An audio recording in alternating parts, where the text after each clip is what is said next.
Just days after a stunning announcement from Prince Harry and Meghan Markle about stepping away from their royal duties, we've learned she is back in Canada with her 8-month-old son. The tale of Harry and Meghan was once painted as a modern fairy tale. The prince who broke free and the woman who stood by his side as they defied the crown. But today, that story looks less like a triumph and more like a tragedy in slow motion. Every argument, every failed project, every public setback has pulled them further from the dream they once promised the world. Now, instead of unity, we see division. Instead of strength, we see cracks. And instead of love conquering all, we see a marriage tested in ways that may be impossible to survive. The question is no longer just about their brand, their image, or their Hollywood ambitions. It's about identity. Who are Harry and Meghan without the monarchy? Without the spotlight? Without each other? Perhaps the real test has only just begun. And as the world watches, one truth remains. Fairy tales rarely end the way we imagine. So what do you think? Are the Sussexes strong enough to weather this storm, or are we witnessing the beginning of the end? The story isn't finished yet, but the cracks are undeniable. 1. The PR war inside their home. Behind the gates of their Montecito mansion, life for Harry and Meghan is far from the fairy tale the world once imagined. Sources close to the couple paint a picture of constant tension, with arguments often sparked by the same subject: how to handle the next wave of bad press. Radar reports that Meghan approaches every scandal like a battle. Her instinct is to go on the offensive, to fight fire with fire, and to challenge anyone who questions her version of events. To her, silence equals weakness, and she's determined to defend her image at all costs. Harry, on the other hand, has a completely different mindset. Raised in the royal family, he was taught that the best response to criticism is often no response at all. The old mantra of never complain, never explain. His natural instinct is to step back, to weather the storm, and to hope the headlines move on. This clash of strategies has created a battleground inside their home. Insiders describe shouting matches that erupt late at night, when news stories break online or in the tabloids.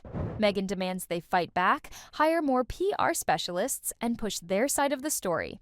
Harry, exhausted by years of relentless scrutiny, just wants the noise to stop. One insider put it bluntly: they're not just fighting the media, they're fighting each other about how to fight the media.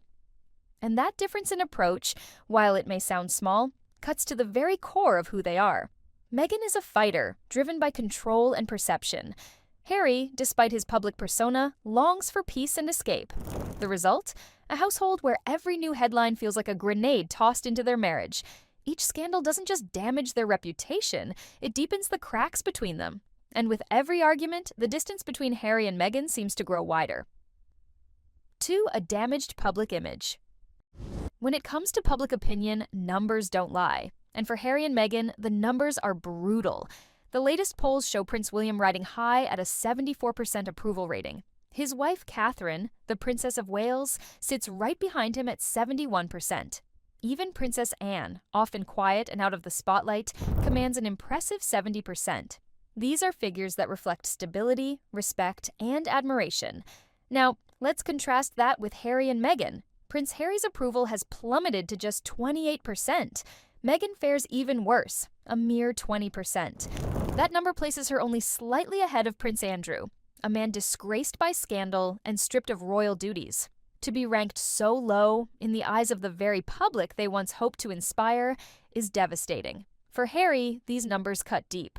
He has always lived in the shadow of public opinion, from the boy walking behind his mother's coffin, to the soldier who sought redemption on the battlefield, to the rebel prince who turned his back on the crown. And now, despite his attempts to carve a new identity, the numbers suggest that much of the public sees him not as a hero, but as a cautionary tale. For Meghan, the blow is just as personal. She built her brand on charm, ambition, and control of her own narrative. To her, approval ratings aren't just numbers. They are validation, a reflection of her success, her influence, and her place in the global spotlight. And so, when polls place her barely above one of the most disgraced royals in modern history, it's not just embarrassing, it's infuriating. Insiders say Meghan often interprets these polls as part of a larger plot against her, A coordinated effort by the press, the palace, and their critics to destroy what she and Harry have built. Harry, however, sees it differently. He believes the polls are simply the public's honest reaction, a mirror held up to their struggles, their missteps, and their damaged image. And here's where the real conflict lies. Meghan wants to fight. She wants to correct the narrative, reshape the headlines, and rebuild her brand. Harry, exhausted from years of negative coverage, would rather retreat, keep his head down, and hope time heals their reputation. But time is not on their side. Every new headline, every failed project, every awkward public appearance chips away at their already fragile approval. And with numbers this low, the question isn't just about their popularity, it's about their relevance. Because in the world of royalty, and in the even harsher world of Hollywood, once the public turns against you, it's nearly impossible to win them back. 3. Meghan's frustration with Hollywood. Hollywood was supposed to be their fresh start, the place where Meghan and Harry could finally tell their story on their terms and prove the world wrong. When they signed their multi-million-dollar deals with Netflix and Spotify, it seemed like the Sussexes were unstoppable. But fast forward to now, and the story looks very different. Rolling Stone magazine branded the couple as being in their flop era. The word stung, not just because it was cruel, but because deep down, it rang true. For Meghan, this was more than a bad headline. It was a rejection of the life she thought she had secured. She had envisioned herself as a power player in Hollywood, someone who could move between royal circles and entertainment circles with ease. But instead of praise, she has faced skepticism, mockery, and cold shoulders from an industry that only embraces stars who deliver results. Sources say Meghan feels frustrated, even humiliated, that her projects haven't taken off the way she imagined. Her podcast deal with Spotify collapsed. Netflix reportedly grew cold after the initial buzz of their documentary faded. And whispers in Hollywood now suggest that Meghan is seen less as a creative force and more as someone riding the coattails of her royal title. Harry's book Spare didn't help either. While it sold well, insiders reveal Meghan regrets not being more involved in shaping it. She reportedly believes that her absence during his press tour left Harry exposed and vulnerable, painted as a man who complains rather than a man who inspires. Now, looking back, Meghan feels that her lack of involvement may have cost them both. And then there's the deeper issue, perception. In the eyes of critics, Meghan and Harry aren't pioneers breaking free from the crown. They're celebrities who had every advantage, every opportunity, and still managed to stumble. That narrative means that they're entitled, out of touch, and perpetually playing the victims has taken root, and no amount of branding can erase it overnight. For Meghan, this is a nightmare. She has always understood the power of image. She knows that once Hollywood decides you're irrelevant, it's nearly impossible to climb back up. And right now, despite all the money, all the interviews, and all the connections, she feels that Hollywood is shutting its doors. Harry, insiders say, doesn't fully understand this world the way Meghan does. He finds the pressure of Hollywood suffocating, confusing, even meaningless. But for Meghan, it's everything. Every rejection cuts deeper. Every failed project feels like a personal attack. The result? A cycle of resentment. Meghan pushing harder for control, Harry pulling away in discomfort. And each failure, instead of bringing them together, seems to drive a wedge between them. What was supposed to be their rebirth in Hollywood may in fact be the very stage where their downfall is playing out. 4. Separate lives, separate paths. Once upon a time, Harry and Meghan branded themselves as inseparable, partners in life, love, and purpose. Every project, every appearance, every cause was a joint effort. They were the Duke and Duchess of Sussex, a team. But lately, the cracks have widened, and insiders say the reality behind closed doors tells a very different story. By late 2024, something became impossible to ignore. Harry was increasingly showing up alone. In the span of just 2 weeks, he attended 10 public engagements without Meghan by his side. He flew to New York, to London, even to Lutu, presenting himself on what many described as a quasi-royal tour. And Meghan, nowhere in sight. Then came his 40th birthday, a milestone moment, the kind of event most couples celebrate together. But Harry spent it hiking with friends, far from Meghan, far from the cameras, and far from the image of unity they once projected. It wasn't just another missed photo opportunity, It was a symbol, a signal to the world that they were no longer moving as one. Insiders describe this shift as the early stages of a trial separation. Not in the legal sense, but in practice. Meghan focusing on her projects in Los Angeles, podcasts, lifestyle brands, and Hollywood networking. Harry, meanwhile, drifting back toward his old world, reconnecting with friends in the UK, and craving the familiarity of the life he left behind. For Harry, these solo trips are more than professional appearances. They're a form of escape. Each engagement gives him space to breathe, to rediscover the man he was before the spotlight of Hollywood swallowed him whole. Friends say he misses the simple pleasures, a pint at the pub, a casual game of rugby, the comfort of being around people who knew him before Meghan. For Meghan, however, the separation serves a different purpose. In Los Angeles, she has the chance to control her own brand without Harry's shadow. She can present herself as an independent force, a businesswoman, a creative mind, a modern icon. In Hollywood's eyes, couples can be powerful, but individuals are marketable, and Meghan knows that image matters. This shift, Harry carving out a life on one side of the Atlantic, Meghan anchoring herself on the other, marks a dangerous turning point. Because while their publicists spin these choices as strategic, insiders suggest it's really about survival. Survival of their marriage, survival of their brands, survival of their sanity. The irony is striking. For years, Harry and Meghan insisted that they left the royal family to live freely, to be in control of their own lives. But now, as they try to navigate Hollywood and the court of public opinion, it seems the price of freedom has been distance. Distance from their old lives, distance from the public, and perhaps, most painfully, distance from each other. What began as a united front against the crown may now be splitting into two very different lives that no longer seem to fit together. 5. Meghan's history of cutting ties. Patterns tell stories. And in Meghan Markle's life, one pattern has become impossible to ignore. When relationships no longer serve her, she moves on. Royal biographer Hugo Vickers captured this bluntly, calling Meghan's history a roadmap of abrupt endings. First, her father, Thomas Markle. Once close, once supportive, now permanently cut off, spoken of only through interviews and headlines. Then came her first husband, Trevor Engelson, a Hollywood producer who helped her find her footing in the entertainment industry. Their marriage ended suddenly, with Trevor reportedly blindsided, receiving his wedding rings back in the mail. Friends have seen the same pattern repeat itself. Meghan's Canadian chef boyfriend, Corey Vidiello, gone. Her longtime best friend, Jessica Mulroney, once inseparable from her side, now estranged. And, of course, the most dramatic example of all, the British royal family itself. After marrying into the monarchy, Meghan distanced herself from its members one by one, until she and Harry cut ties entirely, walking away in what many call the most shocking royal exit of modern times. And this is where the whispers grow louder. If Meghan has cut off her father, her husband, her friends, and even the royal institution itself, then who could possibly believe Harry is immune? Hugo Vickers put it chillingly. People usually act in character, and they usually act on form. If her form is to move on when she no longer needs someone, then inevitably, probably, Prince Harry will be next. For Harry, this possibility hangs like a shadow. He's already been described by insiders as a man adrift, unsure of where he belongs.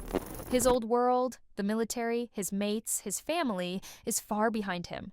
His new world, Hollywood, podcasts, business ventures, feels alien. And in the middle of it all stands Meghan, the architect of their brand, the driver of their strategy, the one holding the steering wheel.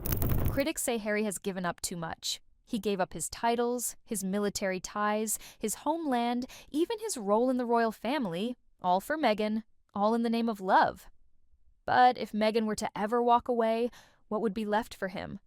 And that's the fear. Insiders whisper that Meghan doesn't just end relationships, she rewrites them. She repositions herself as the wronged party, the one who had no choice but to leave. And if history repeats itself, Harry may find himself not only abandoned, but recast as the villain in Meghan's next chapter. The irony is painful. The very woman Harry gave up his family for may one day follow the same path she has walked so many times before. And if that happens, the question isn't just whether Meghan will leave Harry, it's how she will tell the story when she does. strains on their marriage.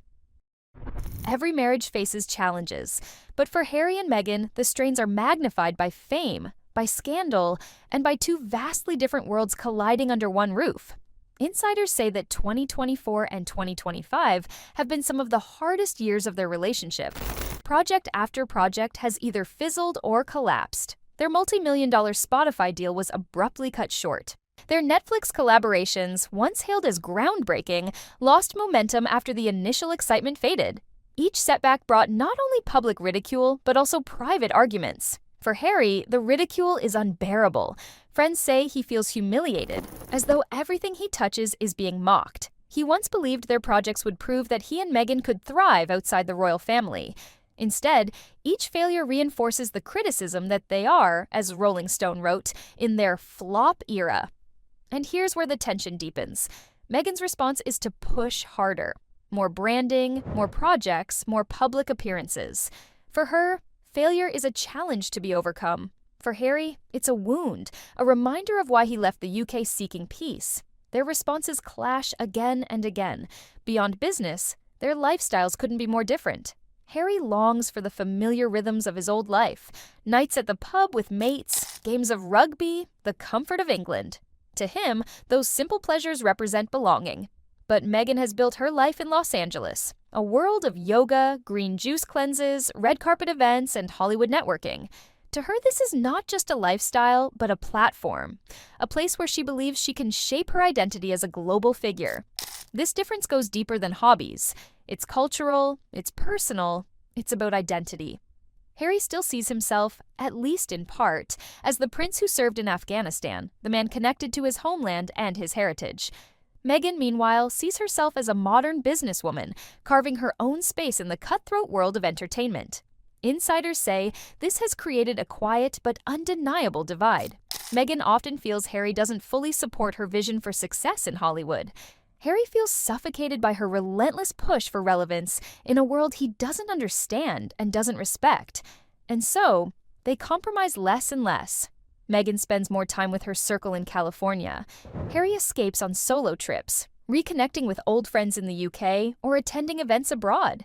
Each absence, each missed milestone, chips away at the image of unity they once fought so hard to protect. The sad truth is, what once bound them together, their fight against the royal institution, no longer defines them. Now, it is their differences that define them. Different coping mechanisms, different dreams, different identities.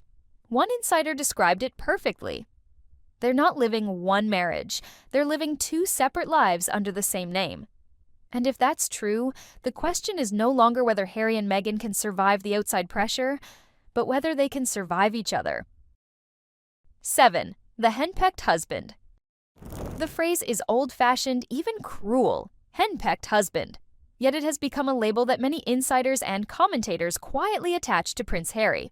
At its core, the term describes a man dominated by his partner, afraid to challenge her, living more in her shadow than in his own truth. For Harry, this label carries a sting.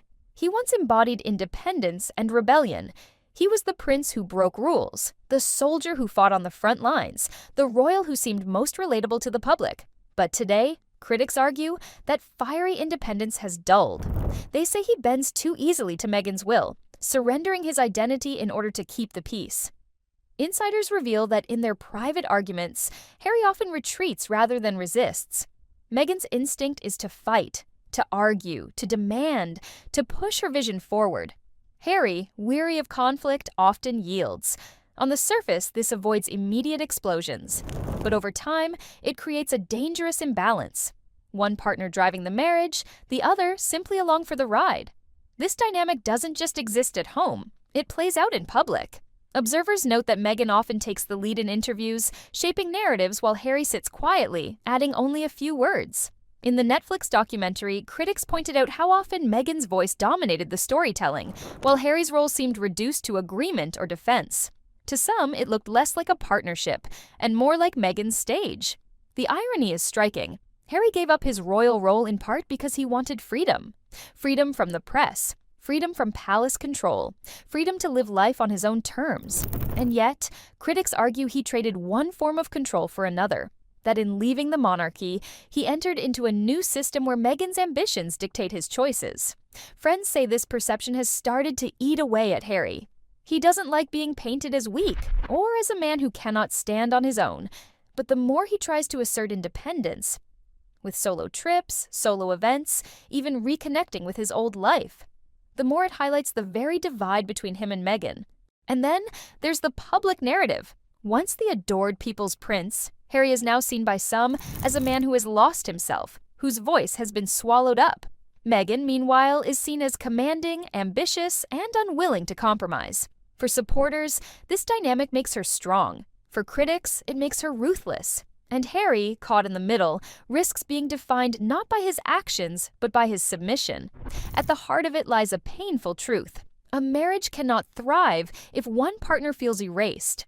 And whether Harry admits it out loud or not, more and more voices suggest that his identity, the soldier, the prince, the son, the rebel, has been overshadowed by his role as Meghan's husband. The tragedy, perhaps, is that in trying to escape the control of the royal institution, Harry may have simply found himself controlled in a different way. A man torn between love, loyalty, and the desperate need to reclaim his own voice. 8. The future of the Sussexes. The story of Harry and Meghan has always been framed as a modern fairy tale. The prince who broke free of tradition, the actress who became a duchess, and the couple who dared to walk away from the crown. But 5 years on, the fairy tale has soured.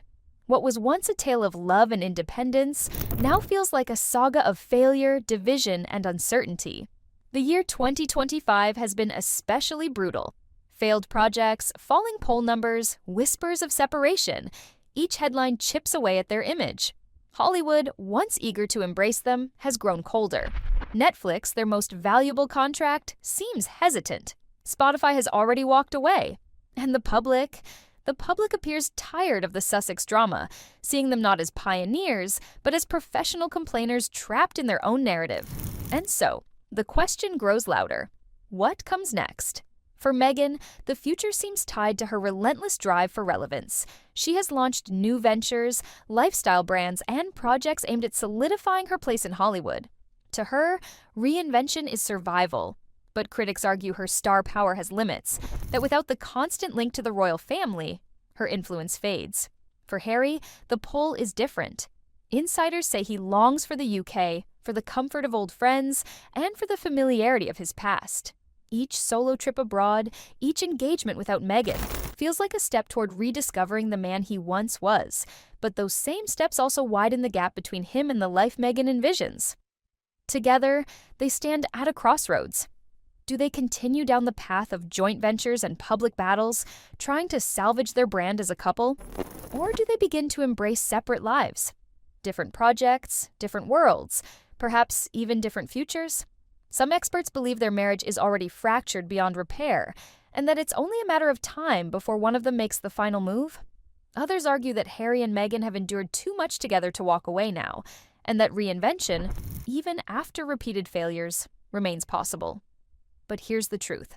Their survival as a couple may no longer depend on love alone. It may depend on whether the world still cares.